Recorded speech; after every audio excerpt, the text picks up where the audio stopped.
Buen día, estimado abogado y catedrático Juan Carlos Ordóñez, estimados estudiantes de la clase de Derecho Privado 2, Bienes y Sucesiones. Mi nombre es Wilfredo Ceguera y pertenezco al grupo número 3 de esta clase. Nos toca hablar sobre un tema muy importante en este curso virtual sobre derecho civil. Los integrantes del grupo lo componen obviamente la maestra Clara Martínez, el compañero Marcelo Turcios, doña Mercedes Torres, la estimada coordinadora Nicole Sarey Martínez y su servidor Wilfredo Ceguera. De inmediato los dejo con el primer pues, invitado de este grupo, la maestra Martínez.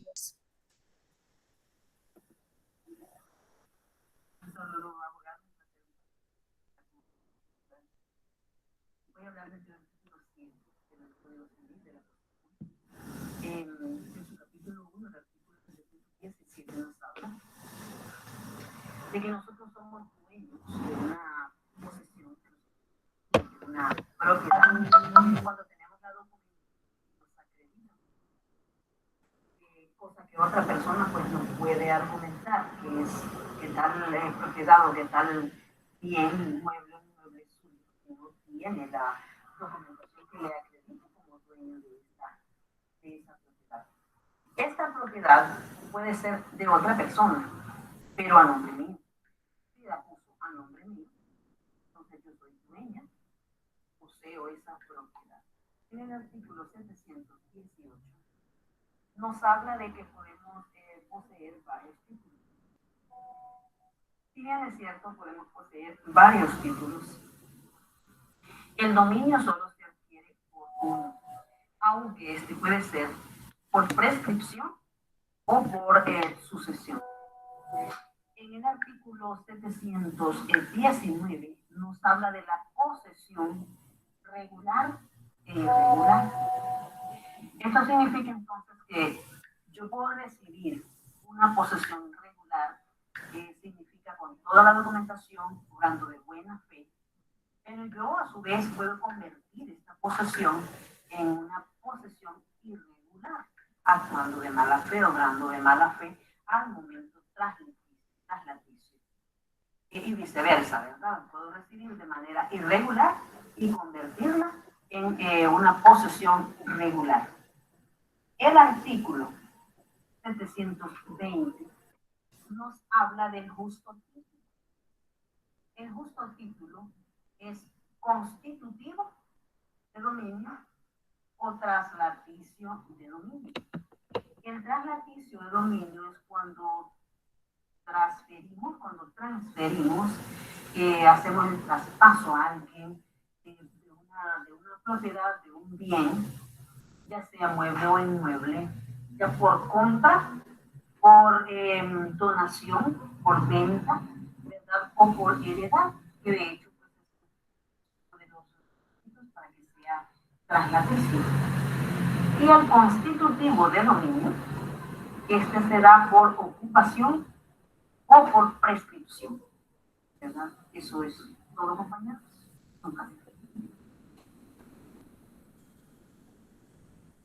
Gracias, estimada compañera Clara. Seguimos en esta presentación y a continuación dejo a mi estimado amigo y compañero Marcelo Turcios, quien seguirá hablando y explicando a partir del artículo 721. Bueno, buenas tardes, compañeros. Me tocó el artículo 721, donde nos habla a nosotros de lo que no es justo título. Y nos enmarcan los numerales 1, en donde nos habla del falsificado. Hice unas anotaciones donde el falsificado, pues, se debe de entender, esto es no otorgado realmente por la persona que se pretende, como se ve en el código. Da un sentido muy restringido al concepto de falsificación, que en doctrina tiene mayor amplitud y comprende la falsificación propiamente tal, que consiste en la creación, completa de un instrumento que en realidad no existe. Número 2, la falsedad material que se produce cuando existiendo verdaderamente un documento, se altera su contenido material mediante adiciones o enmiendas. Y número 3, la falsedad intelectual o falta de autenticidad que consiste en ser falsos los hechos declarados o certificados por el funcionario. Jurisprudencia chilena ha declarado que es falso un título cuando no ha sido realmente otorgado por las personas que aparecen interviniendo o cuando no ha sido efectivamente autorizado por los funcionarios que les compete este título, ¿verdad? En la número 2 nos habla a nosotros del conferido por una persona en calidad de mandatario o representante legal de otra sin serlo. ¿Qué nos quiere decir a nosotros ahí? El conferido por una persona es calidad de mandatario o representante legal de otra sin serlo. Es lógico que en este caso el título sea injusto, pues si el que confiere el título no tiene la representación de la persona que dice representar, el acto es como si no se hubiera realizado. Nótese que la falta de la representación o el mandato, no solo cuando jamás ha existido, sino también cuando, a pesar de haber existido, ha cesado antes del otorgamiento. Muy bien. Luego a nosotros nos dice aquí, en este mismo inciso, nos habla del número 3, el que adolece de un vicio de nulidad, como la enajenación, que debiendo ser autorizada por un representante legal o por decreto judicial, no lo ha sido. El que adolece de un vicio de nulidad, como la enajenación, que debiendo ser autorizada por un representante legal o por decreto judicial, no lo ha sido, esa nulidad puede ser absoluta o relativa, pues el legislador no distingue. El código pone un ejemplo de nulidad relativa como la enajenación, que debiendo ser autorizada por un representante legal o por decreto judicial no lo ha sido. Pero se trata de un ejemplo que, como tal, no limita la regla. Y por otra parte, si un título nulo relativamente es injusto, con mayor razón debe serlo uno absolutamente nulo. Un título que en su principio fue nulo puede validarse por la ratificación o por otro medio legal, ¿verdad? Y en tal caso, la validación se retrotrae a la fecha en que fue contenido. En el artículo 122, que es la continuidad de esto, se habla de ello. Entonces, esto habla más que todo del artículo 721. Es un poco complicado si tenemos que saber manejar lo que son documentación legal que favorece a X persona y de qué forma esta persona puede ser, ¿verdad? Favorecido con tal documentación. Luego nos habla a nosotros de lo que es la validación. La validación del título, que en su principio fue nulo, efectuado por la ratificación o por otro medio legal, se retrotrae a la fecha en que fue conferido el título. No requiere más, este 722 viene entrelazado con el 721, ¿verdad? Que habla más que todo de que los procedimientos que se deben de hacer, ¿verdad?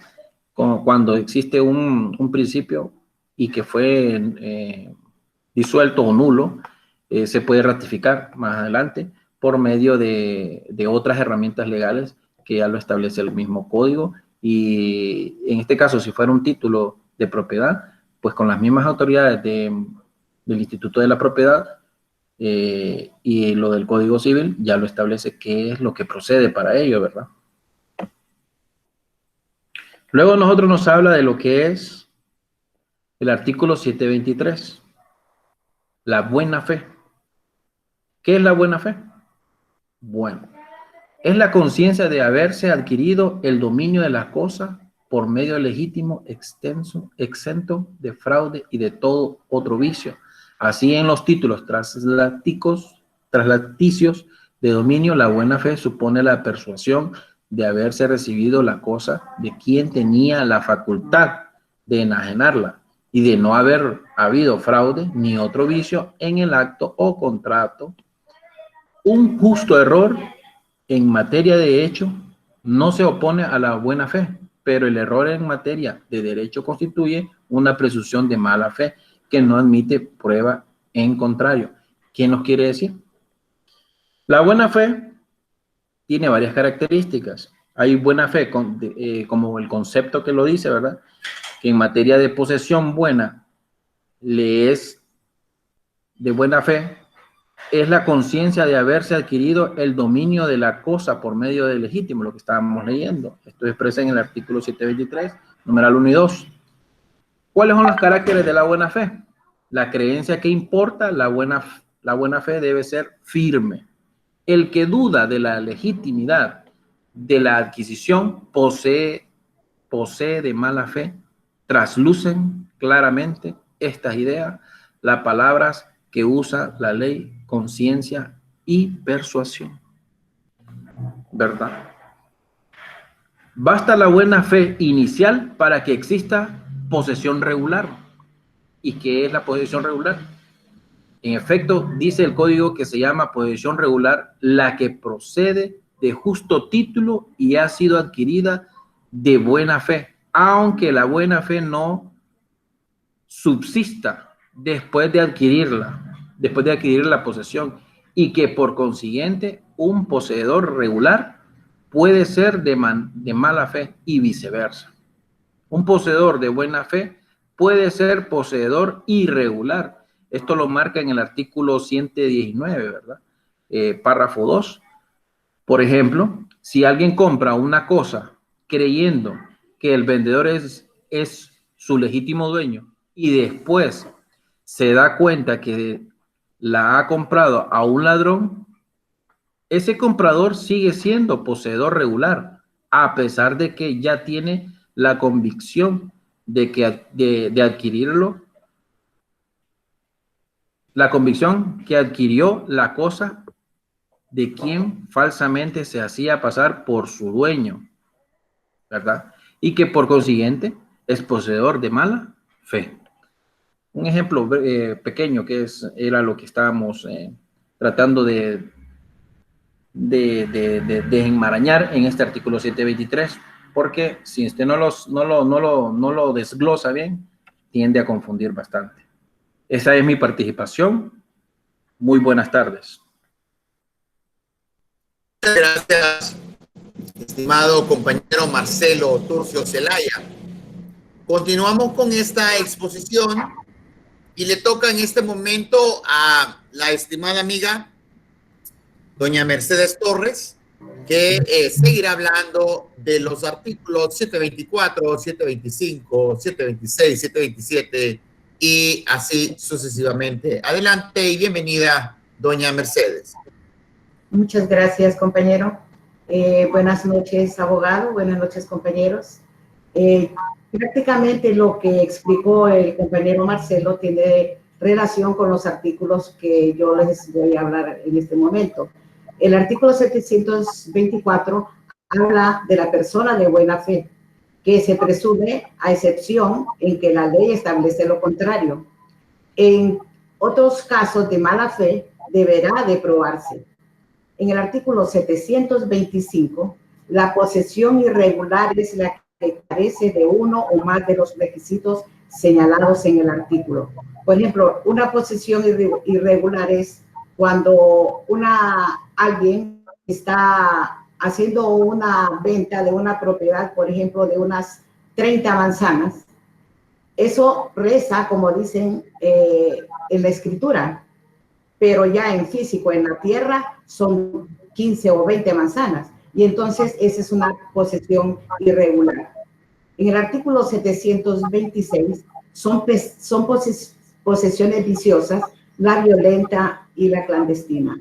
La violenta, aquí en esta zona, han habido personas que obligan a la persona para que se les venda un bien inmueble, porque de lo contrario, supuestamente los harían desaparecer físicamente. La clandestina es la que al bajo hace ventas de ya sea bienes inmuebles o muebles y sin que ellos sean los verdaderos propietarios. En el artículo 727, la posesión violenta, ya les había dicho eso, disculpen. Entonces, yo les voy a dar un claro ejemplo de lo que a mí me pasó.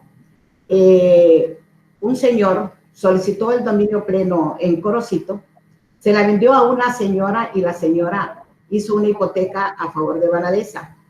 La señora pierde la propiedad, pero ella, así con sus artimañas, con mala fe, ella va a solicitar el dominio pleno en Bonito Oriental y se lo extiende. Pierde la propiedad con Vanadesa y cuando adquiere el dominio pleno de la misma propiedad se lo vende a otra persona. ¿Cuál es el caso? Que yo compro esa propiedad a Vanadesa y el dominio pleno que se extendió en la municipalidad era prácticamente el que yo tenía. Pero ahí actuó la persona que solicitó el dominio pleno, actuó de mala fe. Ya vemos dos personas, que es el otro señor que le compró a ella y yo que le compré a Vanadesa de buena fe. Entonces, eso es lo que son cortos mis artículos y espero que les haya gustado mi participación y muchas gracias. Feliz noche. Gracias, estimada compañera, doña Mercedes Torres. Continuamos con esta exposición y le toca a nuestra estimada compañera y coordinadora de este equipo, la estimada amiga Nicole Saraí Martínez Zavala, quien hablará acerca de la explicación de los artículos 128, 129 y consecuentes. Bienvenida, Nicole, al grupo. Muy buenas tardes, abogados y compañeros. En esta ocasión, como dijo mi compañero Wilfredo, voy a hablarles acerca de lo que es el artículo 728, el cual nos dice que el que en ausencia del dueño se apodera de la cosa y volviendo el dueño lo repele, es también un poseedor violento.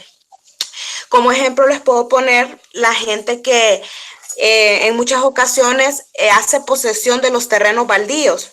Entonces estas personas ahí construyen sus casas y después aparecen los dueños legítimos y ellos piden su derecho. Entonces estas personas en muchas ocasiones salen enojadas, incluso ellos actúan con violencia y a esto se le llama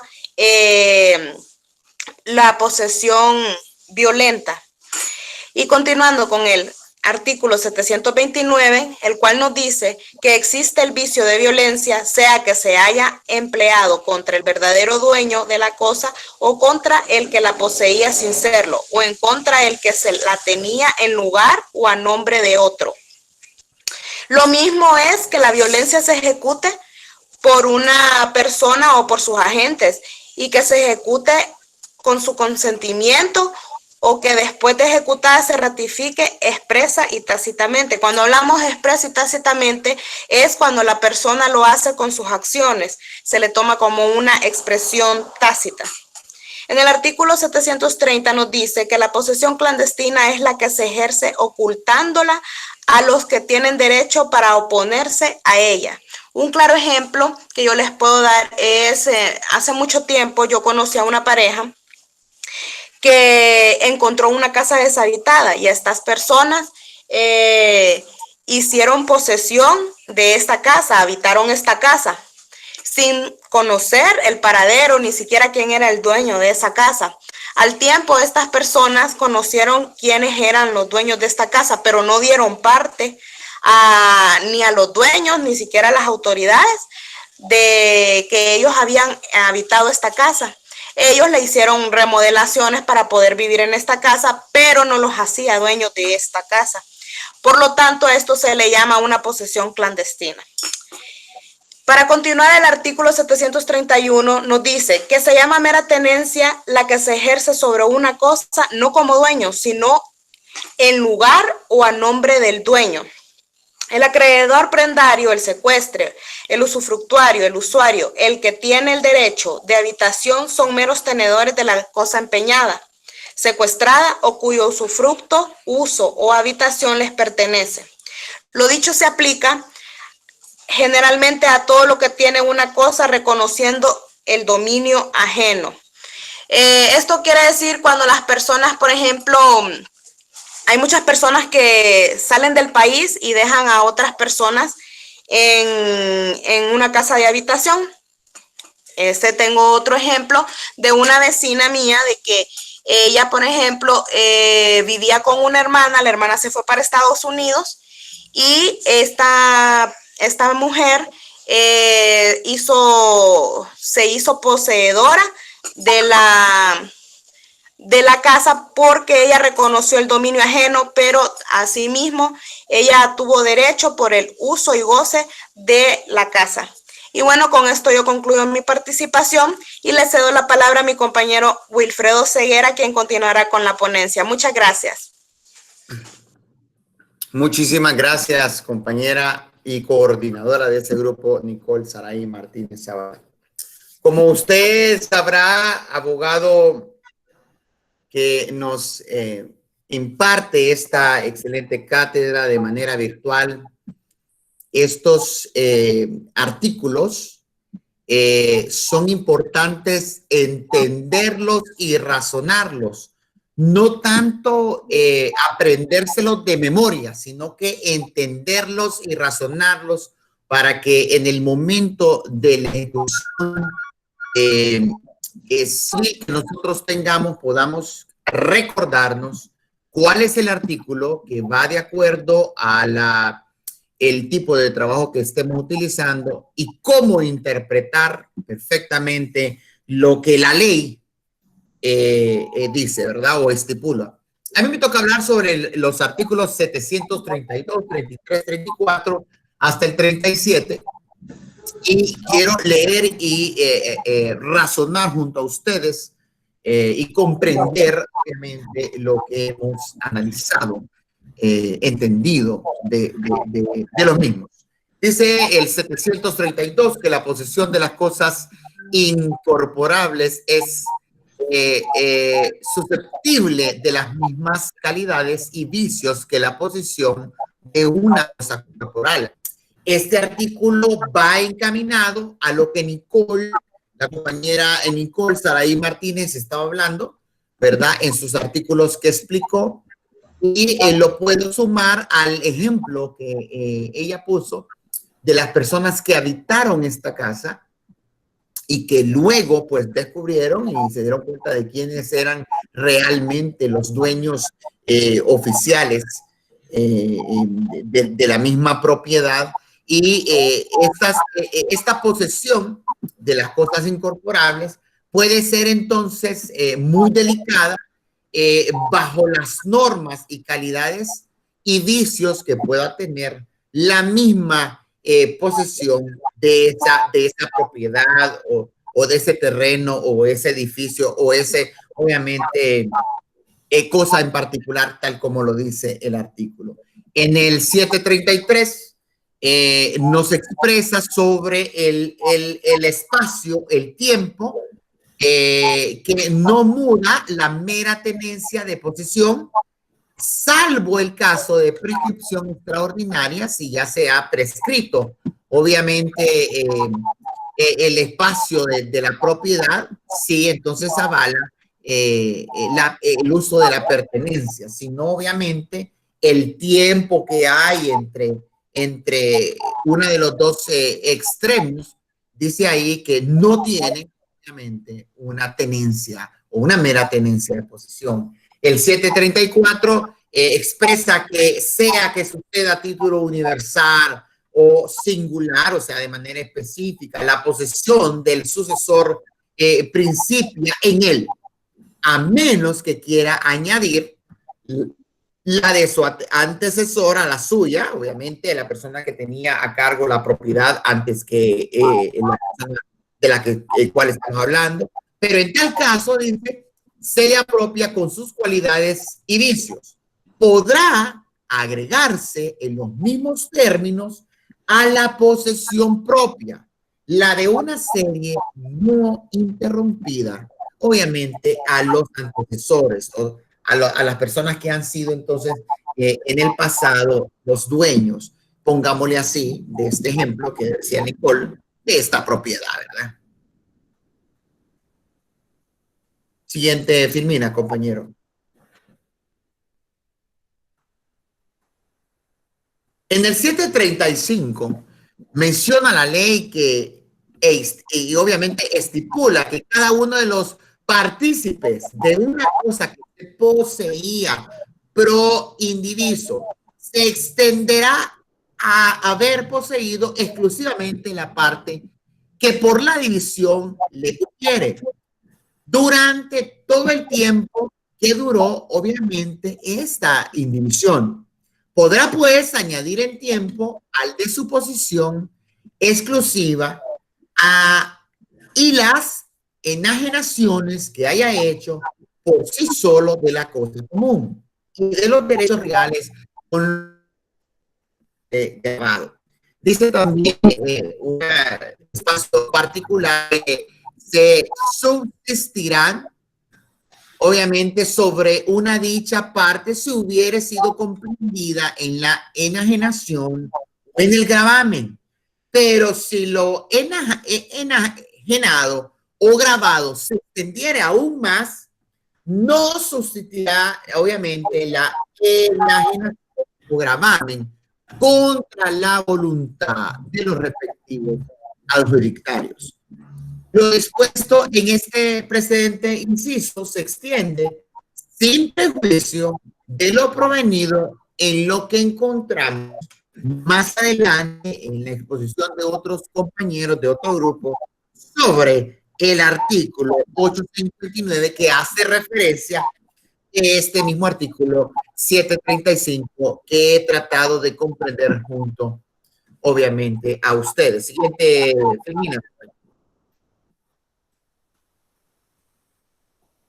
El 736 dice ahí que si se ha empezado a poseer a nombre propio, se presume que esta posición ha continuado hasta el momento en que se llega. Si no se ha legado, no se puede, obviamente, presumir. En caso, vuelvo a referirme al caso de Nicole, de esta persona no se puede alegar hasta que no se presume, obviamente, de esta posición, título propio, ¿verdad? Si las personas dueñas de este inmueble, de esta propiedad, no reclaman que es tuya, seguir viviendo hasta la eternidad. Dice que si ha empezado a tener una cosa a nombre ajeno, se presume igualmente la continuación del mismo orden de cosas. Si alguien prueba haber poseído anteriormente esa propiedad, ese inmueble, ese espacio, esa cosa, y posee actualmente, se presume que la posesión obviamente se puede tomar en un tiempo indeterminado. El 737 vuelve a referirse, ¿verdad? De la misma posesión que puede tomarse no solo porque el que trata de adquirirla para sí, sino por ser su mandatario, ¿verdad? O por ser sus representantes legales. Cualquiera de estos tipos de personas jurídicas pueden alegar con un debido sustento que son dueños de esa cosa, de esa propiedad, de ese inmueble o a lo que se refiera este artículo del Código Civil.